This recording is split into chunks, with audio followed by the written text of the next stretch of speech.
CRC 89.1 Radio y Cadena Radial Costarricense no se hacen responsables por las opiniones emitidas en este programa. Es tiempo de tender la red democrática y mostrar la Costa Rica del futuro hacia la cual debemos caminar. Con ustedes, Jonathan Prendas, aquí por CRC 89.1 Radio.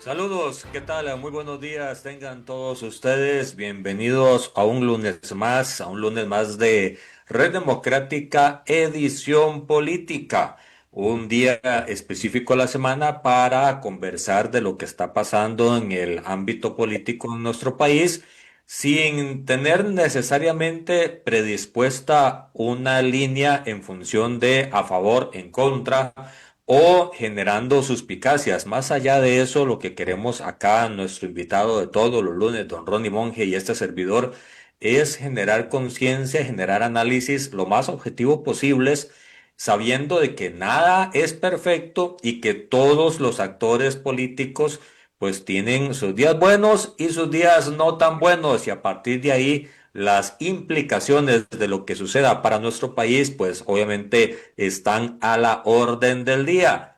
Hoy, don Ronnie Monge dijo que tenía muchas ansias de que llegara este día, de que nos conversáramos, de que nos viéramos este día lunes 20. Yo le pregunté qué pasaba el fin de semana, no me respondió, pero de aquí estamos listos. Don Ronnie, bienvenido.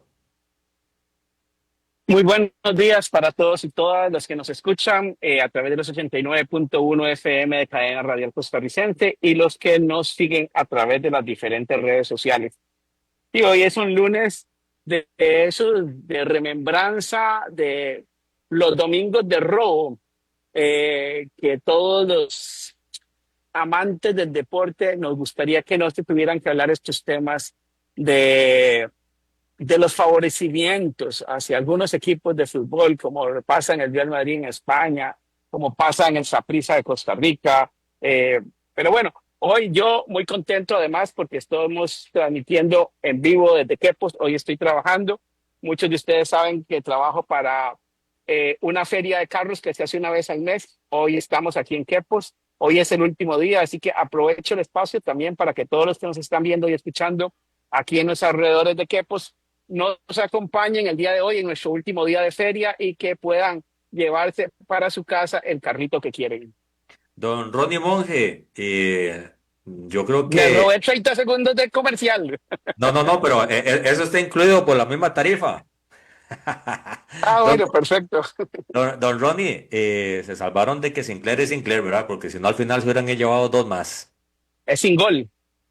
Sí, exacto, totalmente de Sí, acuerdo. es limitado el compañero futbolista. Sí, se salvaron por eso. Don Ronnie, ¿cómo están todas las cosas allá por Quepos? ¿Cómo está el Pacífico Central? Es una de las zonas que normalmente más preocupan en el ambiente político, de cómo se están desarrollando y cómo resguardarlas de los efectos negativos del desempleo, de la falta de educación, de la falta de oportunidades. ¿Cómo está, ya que estás por ahí, cómo percibes el ambiente en el Pacífico Central? Bueno, el calor es bastante fuerte. Creo que es algo de lo que les gusta a los turistas que vienen a esta zona del país a, a conocer un poco más de lo que es Costa Rica, el calor fuerte. Eh, sí, yo no he salido mucho al centro porque la feria es como a 1 kilómetro antes de llegar al cruce hacia Quepos. Es una localidad que se llama Paquita de Quepos, en el Sí. campo ferial. Pero antier que fuimos a caminar y a comernos algo ahí por el centro de Quepos, eh, es curioso porque se veía poco movimiento siendo un sábado, y lo que sí se ve triste es que sí se ven chicas muy jóvenes que se nota que están siendo eh, parte de una forma de ganarse la vida que nosotros llamamos la prostitución, y que también ha hecho tristemente a Costa Rica como un destino atractivo, como un destino turístico sexual, que creo que es algo que es importante que trabajemos para que Costa Rica no se vea así. Bueno, con esa referencia, pues hay mucho que hacer y mucho que mejorar. Quepos en esta zona, en este tiempo, no debería de estar tan tranquila, debería estar más inundado de turistas y el entorno criollo debería ser más propositivo en función de la productividad y no de estos escenarios tan lamentables que, a ver, podemos volver a ver hacia otro lado, podemos poner el dedo para que nos pegue el sol, pero eso no oculta la realidad que están sucediendo estas cosas. Don Ronnie, No, y por eso quise hablarlo, Jonathan, porque me sí, sí, sí, yo pareció sé. que esta es una zona muy bonita y que refleja también algo que hemos venido hablando, que es la pérdida de valores, donde el dinero hoy por hoy se sobrepone a cualquier cosa, donde las personas desgraciadamente están dispuestas a meterse en el crimen organizado, a meterse en el narcotráfico, a meterse en la prostitución, a meterse en muchas cosas que antes, dentro del esquema de valores de los y las costarricenses, había como más reserva, más temor de meterse. Creo que ahora es mucho más libre y creo que eso es parte de las cosas que dentro de ese análisis político que hacemos Ujú. lunes y lunes es el afianzamiento educativo de los valores, sin creencia religiosa, antes de que la gente me salte, es valores, la esencia de los seres humanos. Creo que hay que trabajarla aún más en nuestro sistema educativo formal, y evidentemente tiene que ir acompañado de oportunidades de estudio y laborales, porque también entiendo, cuando tienes una familia que mantener y si no tienes forma, le vas a hacer lo que es prohibido para poder llevarle sustento a tus familias. Totalmente de acuerdo, Ronnie. Entrando tal vez ya más al punto en la materia de lo que nos une los lunes para conversar con nuestros amigos a lo largo y ancho de todo el país. La semana pasada hacíamos el balance de la Asamblea Legislativa y le intentábamos poner una calificación, le intentábamos poner una evaluación a lo que pasó. Hagamos lo mismo, pero con el gobierno, de la forma más objetiva, llana, no confrontativa, sino constructiva, como caracteriza también tus comentarios, que ponen en barbas en remojo a todo el mundo, incluso a tu familia política, Liberación Nacional. ¿Cómo evalúas al gobierno de la administración Chávez Robles ya a pocos días de terminar? Empezar con lo positivo, con lo que yo veo positivo, porque si creo que hubiese empezado con lo negativo, empezamos a recibir, esta gente que no. Voy a hablar inclusive de personas en sus puestos, doña Yorleni León, en el Instituto Mixto de Ayuda Social, me parece que ha hecho una labor encomiable, independientemente de cómo quiera uno percibir cosas. Los datos que refleja el INEC, los datos que se ven es que ha habido una reducción en la pobreza extrema del país. ¿Y por qué premio esto? Porque a Yorleni le han quitado recursos en los primeros años de su gestión. Yorleni, que fue compañera tuya diputada también, Jonathan. Y Sí. me parece que a pesar del recorte que ha habido en el sector social, tener los números y los logros que ha tenido Jorleni, de verdad que es de levantarse y aplaudirle, porque lo que está haciendo Jorleni es con las uñas, la replanteación de buscar en los sistemas cómo unificar todo para saber quién está recibiendo ayuda doble o triple, a quién no la recibía y la está recibiendo, porque ella en nuestro programa Noche de Vino señalaba algo muy importante. Qué curioso, pero la gente que más necesita es la que menos se acerca a la institucionalidad a pedir ayuda. Y los que menos necesitan están ahí viendo ver cómo chupan del sistema. Y dentro de los logros que tiene el Poder Ejecutivo y el IMAS es que tuvieron un trabajo de acercamiento a las comunidades y se fueron a buscar a los pobres, literalmente. Y yo creo que eso es una muy buena labor con números que también se traduce en números, Mm. que no todo es macroeconomía y economía y números, pero cuando la acción social en la calle, como diríamos nosotros, se plasma con resultados, yo creo que hay que resaltarla.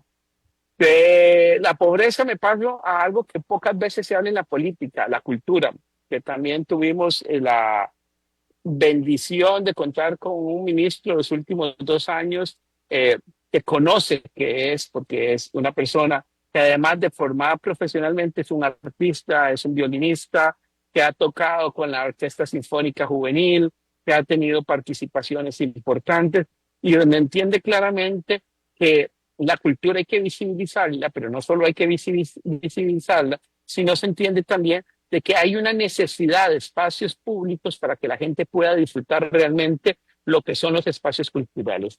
Y creo que don Jorge Rodríguez se puso una flor en el ojal al cierre de este gobierno, por cierto, también, con nuevamente devolvernos un Festival Internacional de las Artes de Altura.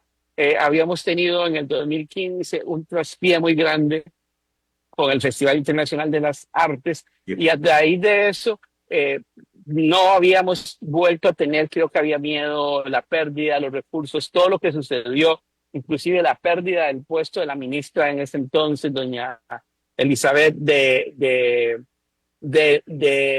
el Ministerio de Cultura causó un cisma y nadie le quería entrar de lleno a volver a emprender, a hacer un Festival Internacional de las Artes en grande. Y creo que hay que darle mérito y premiar a Jorge Rodríguez en esto. El tercer punto que yo veo importante de señalar positivamente del gobierno es infraestructura. Y algunos me dirán, y yo he dicho que efectivamente muchas de las cosas, de los resultados, no son proyectos de este gobierno, que son cosas que se gestaron, que iniciaron en otros gobiernos, pero el premio es que los terminaron. Hay gobiernos que han tenido la oportunidad también de terminar obras que se iniciaron, los empréstitos, las expropiaciones en otros gobiernos y no lo lograron. El punto es que también hay que premiar, desde mi perspectiva, la labor de infraestructura que ha tenido la administración. ¿Dónde empiezo a ver lunares? Y tal vez para mí los dos lunares más fuertes, tres lunares más fuertes, que los voy a señalar: salud, educación y seguridad. En seguridad, los datos son espantosos, desgraciadamente. Los datos son muy negativos en el sentido de que no tenemos. ¿Me estás viendo? Sí, señor. Todo bien. Que se entró como una llamada y yo no te veo. Pero si estás al aire, si estás al aire. Bueno, no importa, que no te vea, pero sí estoy. Entonces, ¿qué pasa? Los números de seguridad, de la cantidad de homicidios por año, que además sigue aumentando todos los años y parece que año con año seguimos rompiendo récords, son muy negativos. Son muy negativos la cantidad de que, a pesar de los escáneres que se pusieron en los puertos de salida de este país, la cantidad de droga que sigue saliendo de Costa Rica es espantosa. De una u otra manera también podemos señalar que parte de la disminución del desempleo no es producto de generación de empleo porque no hay nuevos cotizantes en la caja.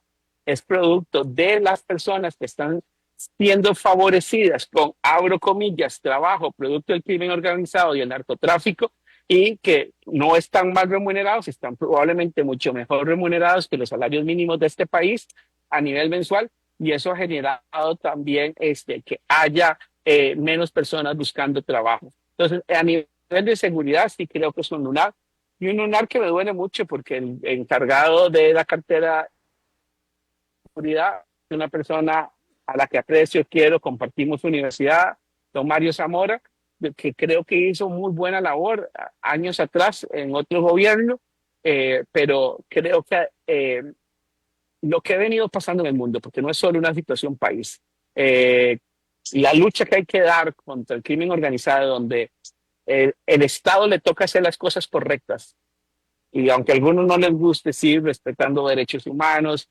no utilizando la fuerza abusivamente, sí le da una clara desventaja con el crimen organizado, que evidentemente no piensa ni en derechos humanos, ni piensa en el bienestar común, solo busca el bienestar. Sí, hay un desfase en eso, pero nosotros creo que dentro de lo bueno es que a pesar de eso, seguimos siendo un país que respeta los derechos de las personas, investigadas o no, y creo que eso sigue siendo un acierto para el país. El otro tema que toqué es salud.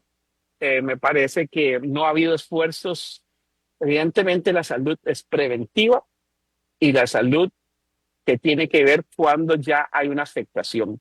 La salud preventiva tiene que ver con espacios de recreación y deporte y de facilitación también de espacios emocionales para trabajar la salud mental, porque muchas de las enfermedades físicas vienen provenientes de problemas de afecciones de salud mental, estrés, ansiedad, muchas de esas situaciones que hoy día con día nos consumen más a los y las costarricenses, pero también a los y las ciudadanos del mundo. Dichosamente, aquí no ha aumentado la tasa de suicidios, pero sí de afecciones por la no oportuna etapa de prevención que debe tener también la seguridad de un país.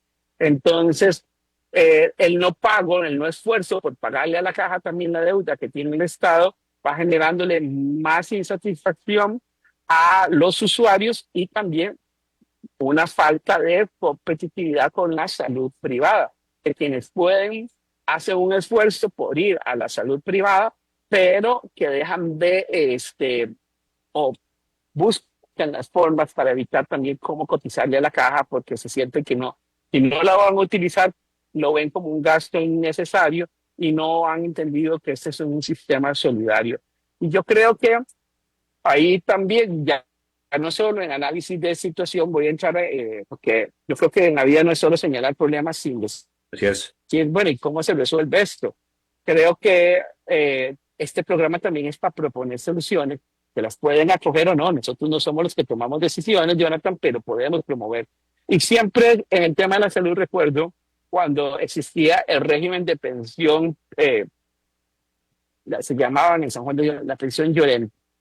La gente más adinerada pagaba ahí para tener sus espacios individuales y eran recursos frescos que le entraban a la caja. En algún momento un gobierno de la República se decidió quitar estos servicios de la caja y lo que facilitó de que la gente que tenía recursos, en lugar de darle esos recursos nuevos a la caja, los diera a la medicina privada y dejara la caja de recibir nuevos ingresos que podría estar recibiendo con servicios. Y a mí la gente me podrá decir que esto es discriminatorio. No, vamos a ver, la caja puede tener divisiones, de la parte de la seguridad social, la atención universal para todos, pero para poder darle la atención universal a todas y todos los costarricenses y aún los que vienen de fuera de nuestras fronteras, porque también nuestro sistema solidario atiende a las personas que vienen fuera de nuestras fronteras, hay que o pagarle las deudas que tiene el Estado con la caja o también crearle fuentes de ingresos adicionales como pueden ser ese tipo de servicios privatizados. Inclusive podríamos hablar de medicina turística, que la caja pueda vender servicios a personas de otros países donde la medicina es aún más cara y tener recursos para la universalización y tener mejor trato, mejores medicinas y mejor tiempo de respuesta a los que no tienen otra opción más que ir a la Caja Costarricense de Seguro Social. Mira, totalmente de Creo acuerdo. que Totalmente de acuerdo en ambos enfoques, en lo correcto de lo que se ha estado haciendo en esta administración. Yo le sumaría dos más. Ministerio de Comunicación, porque es el producto estrella de estos 4 años, una buena comunicación, tal vez no en las formas, para algunos no muy gustada, pero lograron identificar lo que se estaba queriendo hacer con lo que la gente estaba viendo del gobierno. Eso me parece que es un punto alto. Y también el otro punto alto es Comex, me parece que ha hecho un muy buen trabajo en función de llevar a Costa Rica afuera, abriendo oficinas de Procomer en Silicon Valley y también ahora en Singapur, entre otro montón de estrategias que han realizado. Yo pondría esas dos a la par de las tres que has puesto y es que negativamente, perdón, Comex es sí, que lo quiero analizar como un caso aparte, que es que la pata renquea porque lo que se ha venido cayendo es la inversión extranjera directa para poder seguir exportando fuera y generando empleo. Entonces lo iba a analizar como un caso aparte porque si bien es cierto, coincido con vos que Comex es un acierto, la pelea innecesaria con Singe, que era quien traía la inversión para que podamos poder siguiendo creciendo en exportaciones, generó un desbalance en ese banquito del sistema productivo de atracción de inversiones y de exportaciones. Sí, te entiendo el punto. Me parece que al principio sí fue muy fuerte la resonancia de esa ruptura. Conforme ha pasado el tiempo, han logrado reajustarse, tal vez no al nivel que debería y podría, pero COMEX como tal, que es poner a Costa Rica fuera, no atraerla necesariamente, porque para eso está el Procomer, por ejemplo, y otras instancias. Las mismas embajadas deberían de tener un rol más activo en esa área. Procomer y Comex ha hecho, me parece, un buen trabajo. Y a nivel de negativos, un negativo sustancial me parece que también está en el MAC. No le veo mayor logro. Y otras instancias de gobierno como vivienda, en donde la vivienda de interés social y proyectos para dotar de vivienda también han sido minimizados o sin mucho crecimiento en esta administración. Me parece que no necesariamente es malo, pero sí queda debiendo, me parece. Y bueno, digamos con los que vos tocaste, yo voy a entrar a educación, que me parece que es ocho de las patas reñidas, pero voy a y terminar con Procomer, que inclusive Comex me parece que la labor ha sido tan buena que lo que se dice entre corrillos es que nuestro actual ministro de Comex va a ser el próximo canciller de la República, Eso es lo lo que cual te digo. coincide con algo que vos decías, que si logramos esa misma visión que el ministro Tovar ha impulsado dentro de Comex, si es replanteada en las embajadas para promover aún más los productos costarricenses, donde tenemos embajadas, creo que se cerraría un ciclo muy interesante donde él conoce cómo colocar nuestros productos, pero buscar el aliado natural que son las embajadas en cada uno de los países. Y señalabas, se me fue, después de Comunicación, esto, algo que no, como comunicación me parece bien, comunicación. pero me parece que más allá del Ministerio de Comunicación, que si lo podemos ver más bien ha habido muchos traspiés en la figura del ministerio. Porque una Mm. cosa es el Ministerio de Comunicación y otra cosa es la comunicación del Poder Ejecutivo. Me pareciera, en el papel debería ser lo mismo, pero lo cierto es que la primer ministra se fue filtrando información de comunicación, después no hubo ministro, hubo una encargada de prensa que fue doña Laura Brenes. Después de la salida de Laura Brenes vino don Jorge Rodríguez a suplir como ministro de Comunicación, y con la llegada a casa presidencial de Laura Fernández sale también don Jorge. Entonces, yo sí creo, ahí es que no ha sido labor del Ministerio de Comunicación la buena comunicación, es la estrategia de comunicación que específicamente tienen Sí, desde casa presidencial con el presidente de la República.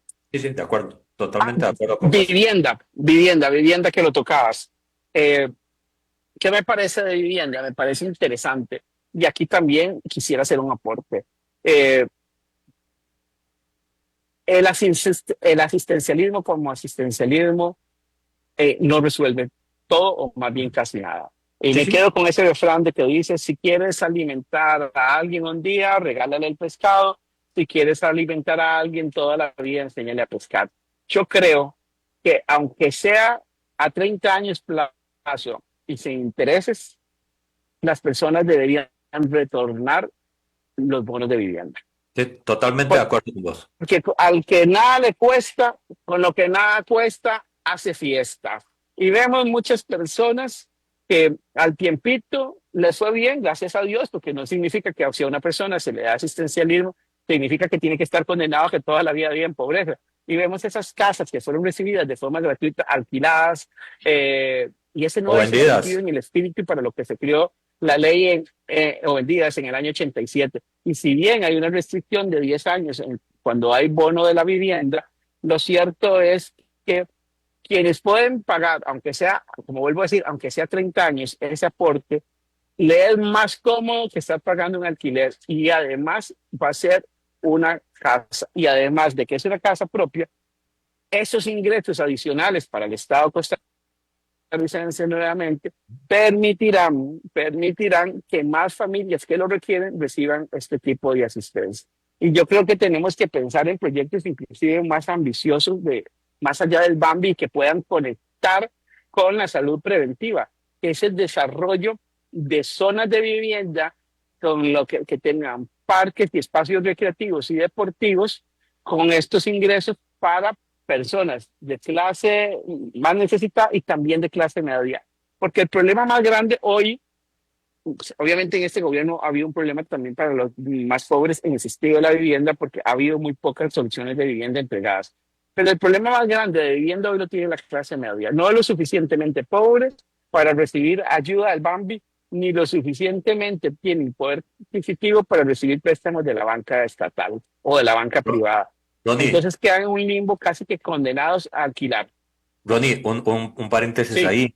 ¿Cómo hace falta el sistema de leasing para clase media? Sería una extraordinaria respuesta para un sector que, como bien dices, ni le alcanza para comprar, ni tampoco es tan abajo como para poder pedir, y queda en un limbo muy ingrato muchas veces. Por supuesto, y entonces ahí hay una certeza para la banca, que es la propiedad sigue estando mío, yo le financié de una u otra manera la prima, que es lo que le más cuesta a las personas conseguir, pero está pagando mes a mes y al final de los 30 años, 15, 20, cual sea el sistema de leasing que se adquiera, la persona solo termina pagando el traspaso de la vivienda a nombre de ellos. Ujú. Entonces, los riesgos se disminuyen porque las personas van a ir haciendo abonos, porque las personas y porque la propiedad sigue estando en manos de la banca. A mí también me parece sorprendente que para vehículos nuevos usted pueda conseguir tasas de interés más baratas que una casa. O sea, hay algo en el sistema financiero y sé que voy a levantar roncha con esto que voy a decir, pero hay algo en el Dígalo. sistema financiero que no anda bien. No puede ser posible que estemos fomentando la compra de vehículos para las clases más poderosas de este país con tasas de interés ridículas y cuando tenemos una garantía que es mucho más segura que un vehículo nuevo, eh, como lo es una casa, la banca ponga tantas trabas. Eh, Me parece que dentro de lo que hay que revisar también es la ley de usura, le ha cercenado la posibilidad de crédito a muchas personas. Eh, ¿Cierto? Creo que fue muy rígida, muy encajonada. eh, y no es culpa de cómo se aprobó, ¿no? A veces estamos contratiempo, a veces nos dejamos llevar también, y digo nos dejamos por los que hemos estado en la Asamblea Legislativa, por temas mediáticos que son muy difíciles de manejar. Es muy fácil analizarlo con el periódico del lunes, hoy Ronnie y Jonathan, pero no estando en en la silla de discusión, donde hay mucha presión, donde los partidos, los candidatos, todos meten presión para que ciertos temas avancen. Ronnie, Y no es y te fácil a doy, veces tener. te doy un contexto de la ley de usura. La versión que se terminó aprobando fue la versión trabajada y suavizada. Si te pasara la versión que diputados de Liberación y del PAC impulsaban a toda fuerza, te sorprendería si te irías de espalda, porque la exclusión que No, está no, no, no, no me sorprende. presupuestada, Me tocó trabajarla. Con unos clientes míos me contrataron ah, para esa ley específicamente. era una locura. Entonces sí me La tocó versión verla original era una y locura. sé, era una locura. Sí, sí, sí, sí. Inclusive la tasa para crear la referencia, ¿cuál es? Es una locura porque no tiene ningún parámetro. Tantos puntos aquí, más esto, más otro, para que diera lo que querían los Sí, sí, proponentes, sí. pero no hay un punto Sí. real de referencia. Entonces, Y eso logramos aún así genera, creo que eso, que esa operación aritmética que estás estableciendo como ejemplo, que así es, así quedó, el punto de medición se suavizó porque lo tenían casi al doble. sí, sí, sí. Y también el otro éxito que creo que lograron ustedes como diputados en esa ley fue crear por lo menos la exención a una tasa un poco mayor en microcrédito.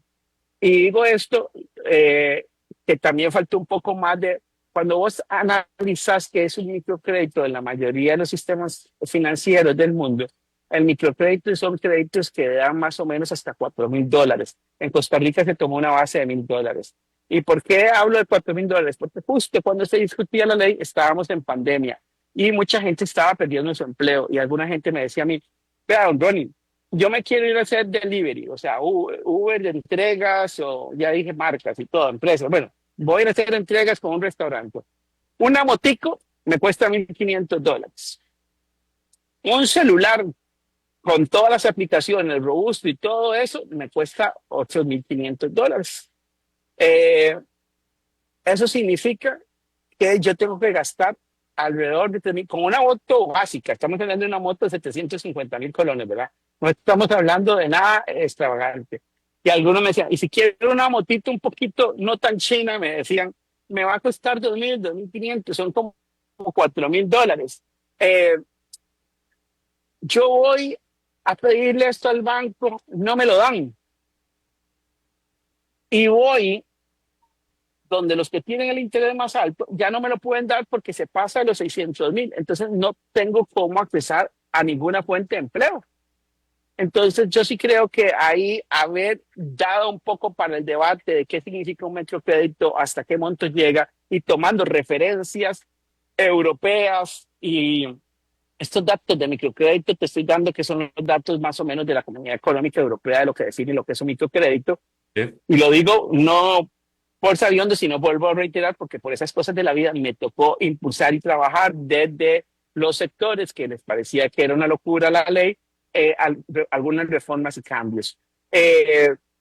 Creo que estamos a tiempo. O sea, yo sí creo, y como se lo dije a estos clientes míos en su momento, la ley con topes va a pasar y tiene que pasar porque también se presta para abuso y no poner topes. Pero hay cosas que hay que hacerlas bien hechas y que estamos a tiempo de hacerle las reformas.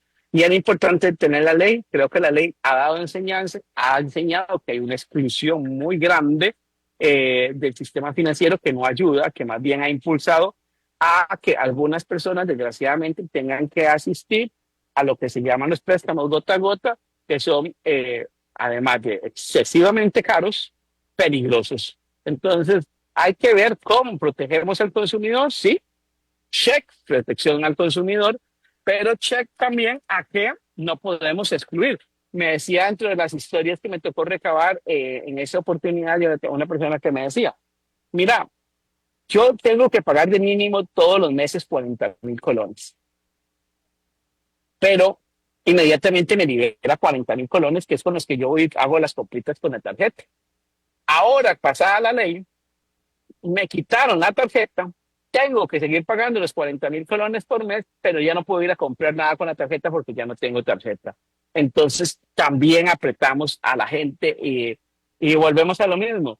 No les pidamos un favor. En algunos casos, en el sector del percentil más bajo de este país, lo que generamos fue más bien una exclusión financiera que los llevó a tomar decisiones muy fuertes que siguen teniendo sus problemas a nivel que quizás alguna gente mira, al final no hay tantos muertos, abro comillas la palabra tantos muertos por estos créditos gota a gota, pero volvemos a la salud mental. O sea, yo no quisiera saber qué es lo que pasa por las familias de todas estas personas que tienen ese tipo de deudas, que todos los días sí o sí los llaman para amenazarlos si no pagan.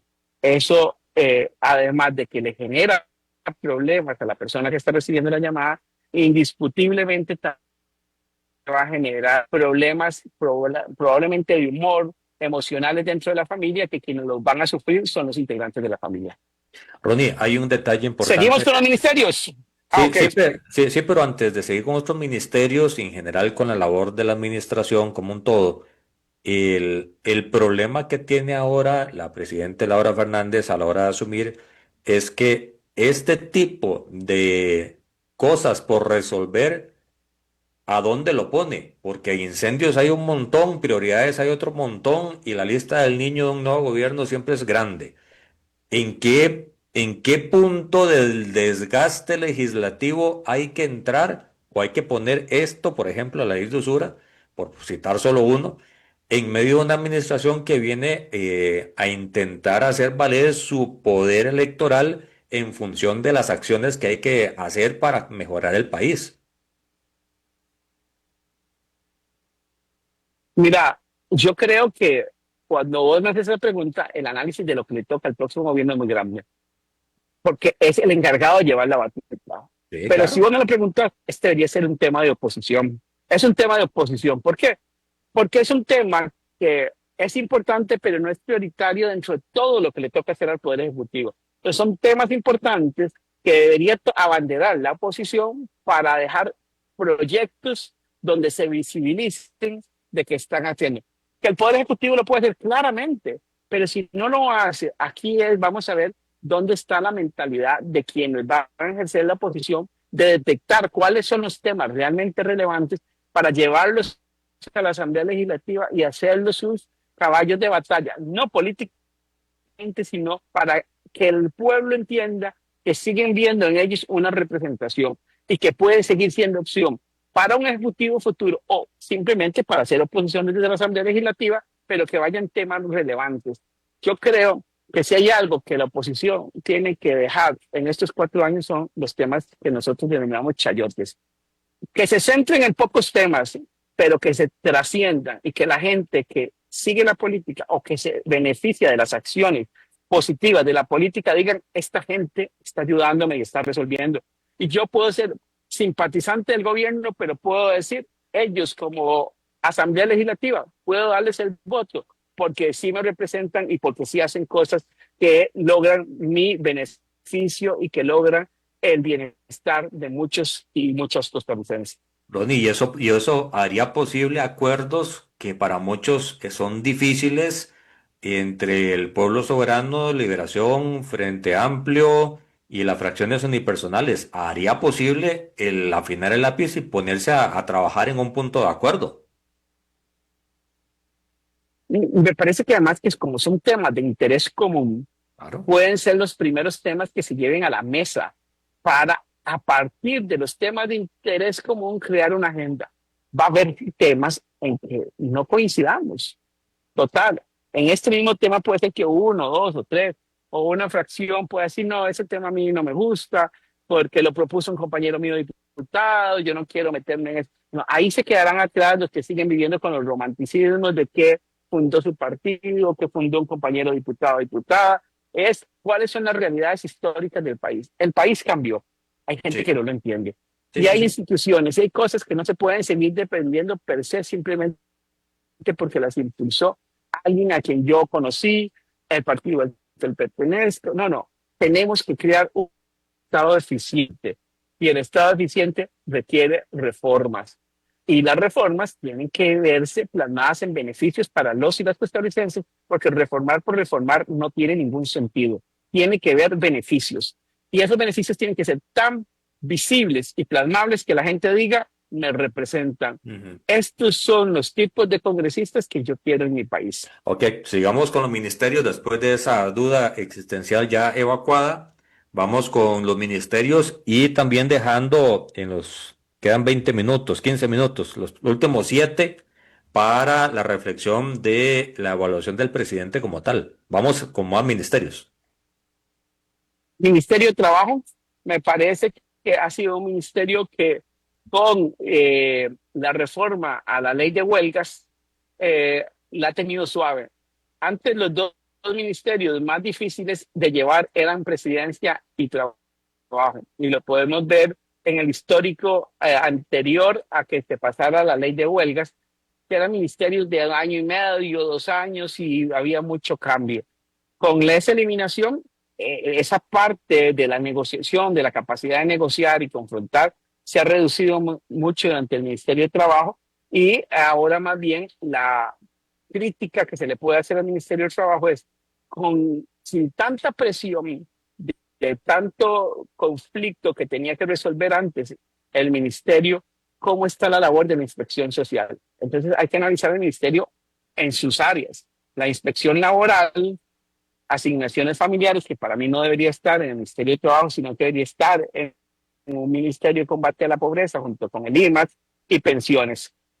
Cuando agarramos esas tres grandes áreas que tiene el Ministerio de Trabajo, creo que el Ministerio de Trabajo ha sido deficiente. Y también por el conocimiento que tengo, porque me he sido contratado por varios funcionarios, es muy triste saber que en lugar de estar protegiendo los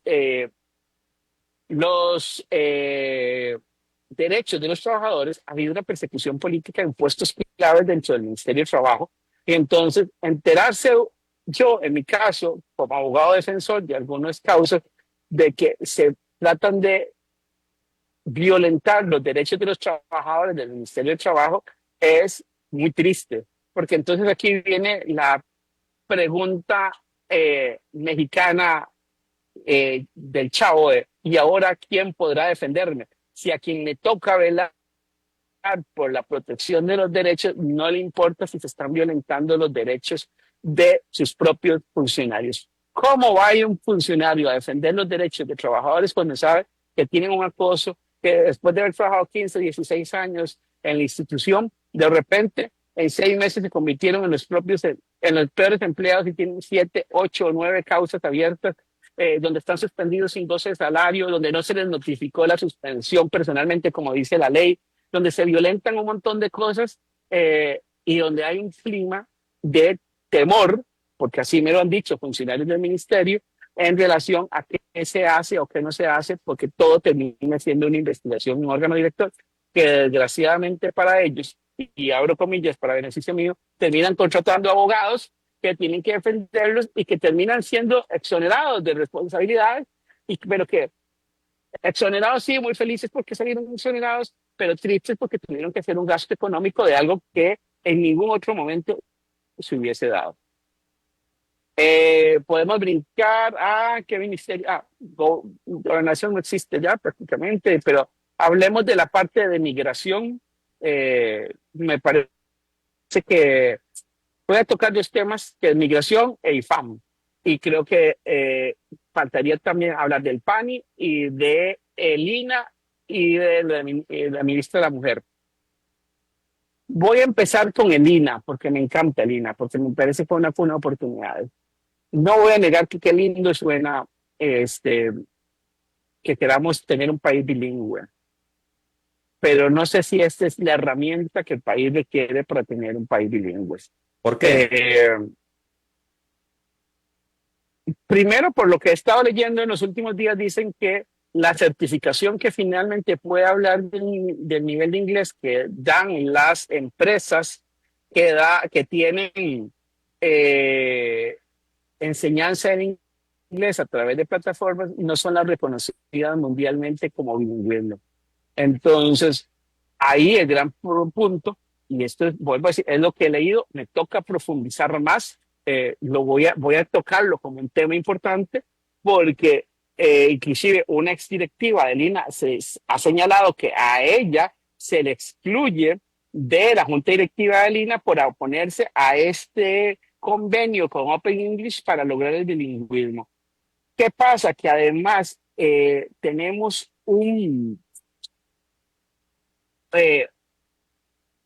unas preguntas para accesar a la plataforma o al beneficio del sistema que parecen ser, según lo que también he leído, discriminatorias, que preguntan desde tu orientación sexual, varias cosas que no tendrían nada que ver definitivamente con lo que es el programa del inglés. Y lo otro, como decía al principio, que es donde tenemos que profundizar, si realmente las certificaciones que van a obtener los costarricenses a través de Open English son lo suficientemente robustas y fuertes para decir que son merecedoras para que los y las costarricenses tengan acceso a trabajos mejor remunerados porque tienen un efectivo y buen dominio del inglés. Ese es como mi punto que tengo con el INA, y me parece que el Ministerio de la Condición de la Mujer, igual que el PANI, es como un electrocardiograma para arriba, para abajo, para arriba, para abajo. No, o sea, sobrevive, pero no ha pasado nada. Y lo otro importante, me parece que viene con el IFAM, que me parece que la jerarca, doña Marlene Luna, ha hecho un esfuerzo, pero yo creo que el IFAM realmente hay que replantearse si debe seguir funcionando o no. Ronnie, parece en ese replanteamiento que estás poniendo sobre la mesa, ¿vos unificarías instituciones? Sí, claro. O sacaría, por ejemplo, lo que dije ahora, FODESAF la saco del Ministerio de Trabajo y lo meto dentro de un ministerio de combate a la pobreza. Y metería el INBU, el BAMBI, todo, y más todo ahí en ese ministerio de combate a la pobreza. Son Porque más, son los son mismos más, temas. son más direcciones que instituciones, al final de cuentas. Exactamente. Yo creo que siempre que se crea una institución o cuando ya existe una institución, la primera pregunta que deberíamos plantearnos es, ¿para qué se creó y cómo sirve? Ujú. Y si estamos haciendo una duplicidad de funciones y los hace ineficientes, porque la verdad a veces el costarricense, en eso mismo que decía el mayor Lenny, que el que más necesita no se acerca, de repente es que no se acerca si no sabe a dónde ir, porque de repente llega a Limas porque necesita casa y dice, no, aquí no es eso, tiene que irse al Limbu o al Bambi o a donde sea y la gente no tiene claro a dónde le toca buscar la solución Ni tiene tiempo. a esos problemas. Pero si tenemos cosas unificadas, la labor del Estado, un Estado eficiente, es ir a la calle y encontrarlos, como lo hace muchas veces Dinadeco con las asociaciones de desarrollo. Las asociaciones de desarrollo no vienen tanto de Dinadeco, Dinadeco va a las asociaciones de desarrollo, ve, propone proyectos, financia proyectos, le pasa lo que les da el Ministerio de Hacienda, pero presupuesto de ley para que giren para su sobrevivencia y para sus proyectos pequeñitos, y analizan este tipo de cosas. Entonces yo sí creo que podemos mejorar unificando. Por eso yo sí creo que tiene que haber una reforma del Estado, también lo dijimos unos Bueno, minutos atrás. Eh, y lo otro que también tiene que ver con la reforma del Estado es el modelo político. Y Costa Rica debe seguir con un modelo presidencialista como lo tenemos tal cual hoy en día, y debemos pasar a un presidencialismo atenuado con la posibilidad de votos de censura para los ministros y ministras de Estado, o si estamos listos para ir a un sistema parlamentario. Yo personalmente creo que aún no estamos listos para el sistema parlamentario, pero creo que sí estamos listos para un presidencialismo atenuado. hay un detalle en estos minutos que nos quedan, 6 minutos que nos quedan al aire, Ronnie, y es evaluar la imagen, la eficiencia, el trabajo, lo que hizo Rodrigo Chávez Robles, presidente de la República número 49, la hora será la número 50, la nueva presidente. El, hay medios de comunicación que señalan que porcentualmente Rodrigo Chávez es el tercer mejor presidente evaluado en América Latina. Habrán ediciones que lo ponen más arriba, otras lo ponen más abajo, pero lo que sí lo ponen es alto de nivel de aceptación y de buen ver. ¿Cómo calificas vos el trabajo del presidente más allá de su gabinete? Él como maestro de ceremonias, como el director de la orquesta, ¿cómo lo evalúas? Igual que con el gabinete, empezaré con lo positivo. Me parece que la labor de comunicación de la imagen de él es impresionantemente buena. No he conocido en mis 52 años de vida un político que tenga la capacidad de poder transmitir un mensaje tan claro y llano que satisfaga a tanta gente como lo hace Rodrigo Chávez. Ujú. Lo otro que digo es, eso genera algo que es bueno para el país, que es cuando usted tiene un país creyendo que esta es la ruta correcta, debería ser más fácil caminar sobre eso.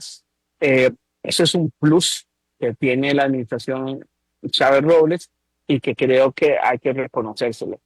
Que a mí no me gustan algunos estilos, sí, pero yo soy la minoría y simplemente me quedo con mi derecho al berreo de expresar que no me gusta el estilo, pero hay una mayoría comulgando con las formas y con lo que él dice. Entonces yo sí creo que de una u otra forma, lo que sí queda claro es que esta oportunidad de un gobierno que sale también posesionado y que deja a su sucesora el destape, llamaban en México en tiempos del PRI, eh, como la presidenta electa, debería ser beneficioso para Costa Rica. Ahora le toca a doña Laura Fernández, con su estilo propio, ver cómo poder cosechar esta unificación de valoraciones positivas que tiene el gobierno y que van a respaldar las primeras tomas de decisiones que ella haga. El tener ese respaldo en las primeras decisiones políticamente es trascendental. Cuando usted llega a un gobierno muy fracturado, apenas con la mitad de los votos, todo lo que hagas va a ser cuestionado por el 50% de las personas y eso genera ruido. El inicio de la labor de doña Laura Fernández debería ser sin ruido. Y eso lo que hace y facilita es que tenga la posibilidad de tomar acciones en lo que ella crea que debe ser trascendental para el inicio de su gobierno.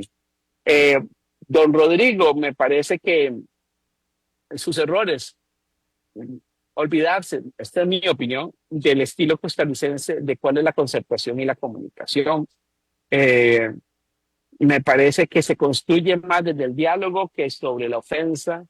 Me parece que algunos pidiendo, y esto no es culpa de Rodrigo Chávez, queriendo copiar el estilo y la popularidad que le ha dejado, se volvieron groseros y grotescos en el Congreso, como el señor Lelio Borges. Me parece que el Congreso debería ser un espacio de confrontación política, no personal, y se ha convertido, creo que un poco con el ejemplo del presidente, en una confrontación personal. Me parece que falló en el respeto a la división de poderes. A mí no me puede gustar lo que hace el Poder Judicial, no me puede gustar lo que hace el Poder Legislativo, y puedo señalarlo, pero no me tengo que pelear con ellos. Puedo decirle, ver cuáles son las cosas en las que yo creo que se están equivocando, con respeto, pero no me peleo ni los ofendo.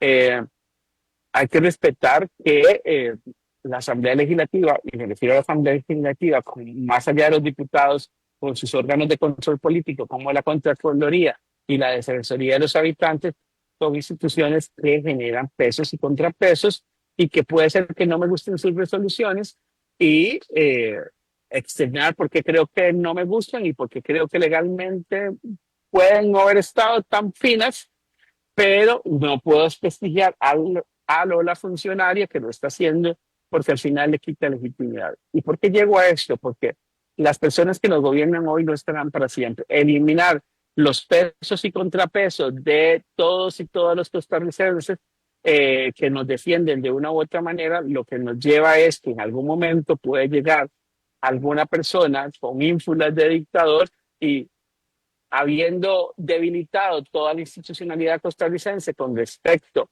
a los controles, haga fiesta y perdamos la Costa Rica que hemos tenido siempre. Don Ronnie, nos queda un minuto para abandonar el espacio y darle seguimiento a la programación de CRC 89.1 Radio. Lo vamos a ampliar más la próxima semana en el último programa antes de que salga la actual Asamblea Legislativa. Pero como un abrebocas, ¿cuál es el mejor y el peor congresista de esta camada? Uy, qué pregunta más complicada. ¿Quién es el mejor? Esto es muy subjetivo porque la pregunta que vas a hacer es para Ronnie Monge, ¿quién es el mejor congresista y quién es el peor? Sí. Voy a hacer un top 3 y dentro de los 3 mejores para mí, Ariel Robles, Andrea Álvarez. Álvarez. ¿Y el tercero? Estoy buscándolo. No, es que no quiero ser mezquino con alguien y me quede atrás. Y Jonathan del Frente Amplio. 2 del Frente Amplio, 1 de Liberación Nacional. Los 3, en ese mismo sentido, los 3 más que quedaron más debiendo. Leslie Borges. ¿Quién? Leslie. Ok, Leslie, uno, el segundo. La segunda por todo lo que pudo haber ido a construir y solo destruyó Pilar Cisneros. ¿Y la tercera o el tercero? Y el tercero, solo para que no me echen, es de Liberación, pero no la voy a citar para que no me echen del partido. Una mujer de Liberación. Está bien, listo. Entonces, la próxima semana haremos te digo, un balance de cierre de la Asamblea Legislativa y parece que ya para la próxima semana podrían estar ya nombres del gabinete, entonces también vamos a entrar a revisarlos y obviamente, como siempre lo hemos dicho, si a una nueva Asamblea Legislativa, si a un nuevo gobierno, sea del partido que sea, le va bien, a todos nos va bien. Entonces, aquí lo que tenemos que hacer es construir y no destruir, es poner puntos de encuentro y no simplemente sacar el cuchillo para ver a cuántos podemos quitar del camino. Muchísimas gracias, don Ronnie. Muchas gracias, Jonathan, y a todos los que nos vieron y nos siguieron. Hoy solo tuvimos imagen en Facebook. TikTok porque no teníamos sonido, pero gracias a todos. Y ahí está Chava hoy para mandarle un saludo. Ahí está Chava, el sapricista. Diga a la Chava que cambie equipo, que no sean los que roban. Buenos días y nos vemos el próximo lunes si Dios quiere. Dios los guarde, hasta mañana.